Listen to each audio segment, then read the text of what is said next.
दुल्हन बनने का बहुत शौक था, पर आज दिव्या बहुत खुश थी। उसे देखने लड़के वाले आ रहे थे। बचपन से ही दिव्या को साड़ी और लहंगा पहनकर सजने संवरने का और दुल्हन बनने का बहुत शौक था। उसका दुल्हन बनने का एकमात्र अरमान था। पढ़ने लिखने में वह एक औसत छात्र थी। उसका एक बड़ा भाई था अरुण। वह अपनी छोटी बहन दिव्या को दिलो जान से स्नेह करता था। वह लड़के वालों के स्वागत की तैयारी में अपनी माँ की मदद कर रहा था। काजू, बादाम, मिठाई, समोसे, कचौड़ी, नारियल, कुकीज, सॉफ्ट ड्रिंक और न जाने क्या क्या सब कुछ तैयार था। दोपहर में लड़की वाले जाकर दिव्या को देख गए।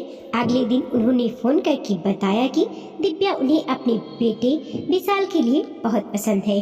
अरुण ने दिव्या से पूछा तो दिव्या ने कहा कि उसे विशाल पसंद है। दिव्या के पापा ने विशाल के परिवार के बारे में पता लगाया। सब ठीक था। विशाल किसी प्राइवेट कंपनी में जॉब करता था। उसकी एक विवाहित बड़ी बहन थी। जल्द ही दिव्या और विशाल की सगाई हो गई। दिव्या का दुल्हन बनने का अरमान पूरा होने वाला था। विशाल जैसा हैंडसम लड़का उसकी भावी पति था। वह बहुत खुश थी। उसे खुश देखकर परिवार वाले भी बहुत खुश थे। वह विवाह से पूर्व कई बार विशाल के साथ घूमने गई। विशाल ने उसे कई बार उपहार भी दिए।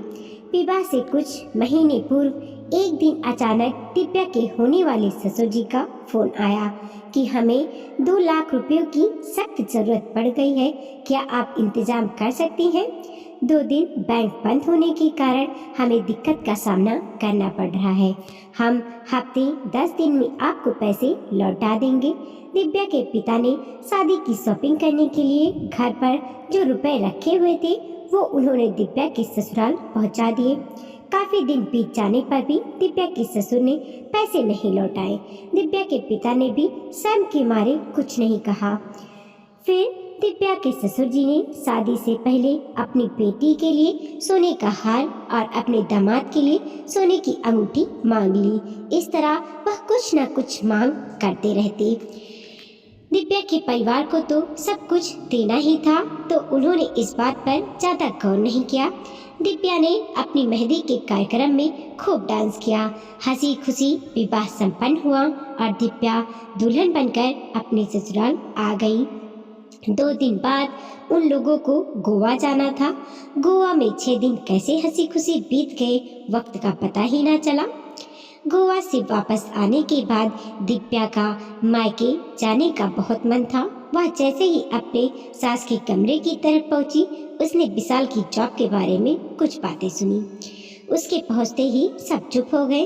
दिव्या ने पूछा, आप लोग अभी जॉब के बारे में कुछ बात कर रहे थे, मुझे भी बताइए, कुछ हुआ है क्या? दिव्या की सास, विशाल बेटा, इसने सब सुन ही लिया है तो इसे बता दो। विशाल, दिव्या 6 महीने पहले ही मेरी नौकरी चली गई थी। दिव्या, पर क्यों? विशाल, ऑफिस में मुझ पर धोखाधड़ी का झूठा आरोप लगाया गया था। दिव्या, अब क्या होगा? विशाल, अपने पापा और भाई से कहकर मेरी मदद करवा दो। नौकरी मिलते ही मैं उनकी सारी उधार चुका दूंगा। दिव्या कुछ सोचकर बोली, विशाल, शादी में बहुत खर्चा हुआ है, मैं कैसे कहूँगी पापा से पैसों के लिए? विशाल, अरे ज्यादा नहीं, 5 लाख। दिव्या हैरानी से, 5 लाख? विशाल, हाँ हाँ, गोवा जाने के लिए किसी से उधार लिया था, वह भी तो लौटाना है। दिव्या, पहले बताते तो हम लोग गोवा जाते ही नहीं। दिव्या अगले दिन मायके जाती है तो उसके पापा उसे 1 लाख ही दे पाती हैं। वह पैसे दिव्या विशाल को दे देती है। पूरे 1 महीने तक विशाल घर पर ही रहा, आराम फरमाता रहा और जॉब ढूंढने की कोई कोशिश नहीं करता। दिव्या इस बात से नाराज होकर उसे टोकती है तो वह उसे बहुत मारता है। वह मारपीट वाली बात अपने मायके वालों से छुपा लेती है। पैसे खत्म हो जाने पर विशाल उसे मायके जाकर पैसे लाने को कहता है। दिव्या उसे साफ मना कर देती है। दिव्या, विशाल, अब बहुत हो चुका, मैं अब कुछ भी मांग कर नहीं लाऊंगी। तुम खुद काम करो, जॉब ढूंढो और पैसे कमाओ। शादी की है तो जिम्मेदारी तो उठानी पड़ेगी। मेरे पापा पहले ही हद से ज़्यादा दे चुके हैं। विशाल ने उसे बहुत पीटा और जब वह मार खाते खाते बेहोश हो गई तब बेहोशी के हालत में उसे जला दिया और उसके मायके में फ़ोन कर दिया कि सिलेंडर लीक होने के कारण दिव्या जल गई है। यह तो अच्छा हुआ कि सिलेंडर पूरी तरह से भरा हुआ नहीं था, नहीं तो आपकी बेटी की गलती के कारण हमारा पूरा घर ही उजड़ जाता। दिव्या के माता पिता को यह सुनकर होश ही उड़ गए। उन्होंने अपनी लाडली को हमेशा के लिए खो दिया था। उन्हें इस बात का बिल्कुल भी यकीन नहीं था, इसीलिए उन्होंने पुलिस में शिकायत दर्ज करवाई। पोस्टमार्टम में मारपीट के कई निशान मिले। विशाल और उसके पिता को गिरफ्तार कर लिया गया, लेकिन दिव्या तो वापस नहीं आ सकती थी। उसका ससुराल में सुखी रहने और दुल्हन बनने का अरमान उसके साथ ही समाप्त हो गया। इसीलिए अपनी बेटियों को हमेशा यही शिक्षा दें कि यदि ससुराल में उन्हें कोई परेशानी या दुख है तो वह उसे छुपाए नहीं और कभी भी किसी भी समय उन्हें अपनी जान का खतरा महसूस हो तो वह तुरंत अपने माता पिता के पास आ जाए। मायका उनका अपना ही घर है। लाडली बहू।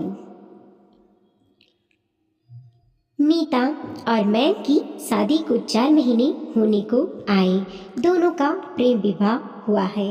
मयंक के परिवार वालों ने तो इस रिश्ते को आगे बढ़कर अपनी स्वीकृति दे ही दी और स्वागत किया, लेकिन ना जाने क्यों मीता के परिवार वालों को इस रिश्ते को स्वीकृति देने में अपनी बेइज्जती महसूस करते रहे, क्योंकि मयंक उनकी जात का नहीं है। जबकि आज के समय में उन्हें ये समझना चाहिए कि मयंक एक पढ़ा लिखा, समझदार और अच्छे परिवार से संबंध रखने वाला लड़का है। और सबसे बड़ी बात तो ये कि वो मीता को बेहद प्यार करता है और उसे जिंदगी भर खुश रखेगा। मीता के ससुराल में सभी बहुत अच्छे और भले लोग हैं। सभी से उसे ढेर सारा प्यार और दुलार मिला है, क्योंकि मयंक चारों भाइयों में सबसे छोटा और लाडला है। इसीलिए मीता भी घर भर की लाडली बहू है। मीता की जेठानियाँ भी उसे छोटी बहन जैसा ही प्यार दुलार देती है और सासू माँ सुगंधा जी का तो कहना ही क्या, लगता ही नहीं कि वह सासू माँ है। कहने को उनके सिर्फ 4 बेटी हैं, लेकिन बहुओं को बेटियों से बढ़कर प्यार और दुलार देती है। हर बात प्यार से समझाती है। सुगंधा जी का मानना है कि बहुएं अपना सब कुछ छोड़कर नए परिवार में आती है और सभी को अपना मानती है, तो हमें भी बहुओं को बेटियों जैसा ही इज्जत और प्यार देना चाहिए। लेकिन ससुराल में कितना भी प्यार दुलार मिले, कितना भी ससुराल संपन्न हो, तीज और त्योहारों पर मायके की याद आती ही है। एक बेटी के लिए मायका वह धुरी है जिसका यादों के साए से वो शायद जिंदगी भर निकल पाती नहीं है। चाहे जो उम्र हो जाए, मायके का नाम आने पर पता नहीं मन भाव विभोर हो ही जाता है। बुजुर्ग से बुजुर्ग महिला भी मायके की यादों में पहुँचते छोटी बच्ची बन जाती है। तो फिर आज तो मीता की ससुराल में पहली हरियाली तीज है। सभी जेठानियों के मायके से सिधारे आ रहे हैं। घर में बहुत चहल पहल है। मीता सबके साथ हंसती है, बोलती है, मुस्कुराती है, लेकिन मन ही मन बहुत उदास है। तभी दरवाजे की घंटी बजती है। कुरियर वाला मीता के नाम का कुरियर मीता को देता है। मीता मन ही मन सोचती है किसने भेजा होगा। सोचते सोचते ही वह कुरियर खोलती है तो देखती है उसमें उसके नाम का पूरा श्रृंगार, गुजिया, मीठे फल, नमकीन और उसकी पसंद रंग बसंती पीले रंग की जरी बॉर्डर की साड़ी रखी हुई है और ढेर सारी चूड़ियाँ भी साथ है। उसमें रखी एक चिट्ठी जिसमें लिखा है, मेरी प्यारी मीता बिटिया को उसका पहला सिंधारा शुभ हो। शुभकामनाओं सहित तुम्हारी माँ सुगंधा। मीता की आंख से स्नेह के आंसू झरझर झरने लगती हैं और वो जाकर अपनी सास सुगंधा के गले लग जाती है। कुछ कह नहीं पाती, उसकी सारी भावनाएं मुँह हो जाती हैं। तभी सुगंधा जी मीता के गाल पर प्यार से चपत लगाती है और कहती है, रोती क्यों है पगली, क्या मैं तेरी माँ नहीं? उस एक प्यारे पल पर मीता और उसका पूरा परिवार मुस्कुराने लगता है और सब मिलकर मीता की पहली हरियाली तीज पर्व को खुशियों के साथ धूमधाम से मनाते हैं। इतनी खुशियों के बीच मीता को लगता है जैसे वो सब उसके अपने हैं जिन्हें वो बचपन से जानती है। उसे अपनी ससुराल अपना मायका सा नजर आता है और वो भी इन खुशियों में डूब जाती है। अब की बार जो ससुराल सिजरत मिला है। किस्मत का खेल। आसी की शादी को 10 वर्ष बीत चुके थे। अभी तक उसकी गोद खाली थी। पूजा पाठ हर तरह से इलाज हो चुका था, लेकिन किस्मत थी कि उस पर खुशी नहीं हो रही थी। ना जाने क्यों किस्मत उसके साथ ऐसा खेल खेल रही थी। अब तो उसकी सास और रिश्तेदार भी ताने मारने लगे थे। आसी बेचारी क्या करती, अकेले कमरे में जाकर खूब रोती थी और ईश्वर से अपने आंगन में संतान की किलकारी मांगा करती थी।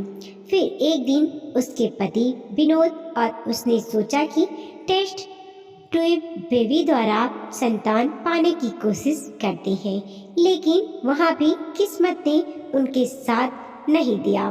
2 बार असफलता हाथ लगी। आसी बहुत कमजोर हो चुकी थी। अब उन्होंने किसी अनाथ बच्चे को गोद लेने का निर्णय लिया। उन्होंने अनाथ आश्रम में और कई अस्पतालों में जाकर अपना नाम लिखवा दिया। थोड़े दिनों बाद एक अस्पताल से फोन आया। आसी और उसका पति विनोद भागे भागे अस्पताल पहुँचे। वहाँ अस्पताल में डॉक्टर साहब ने उन्हें एक दंपति से मिलवाया जो कि बहुत ही करीब थे।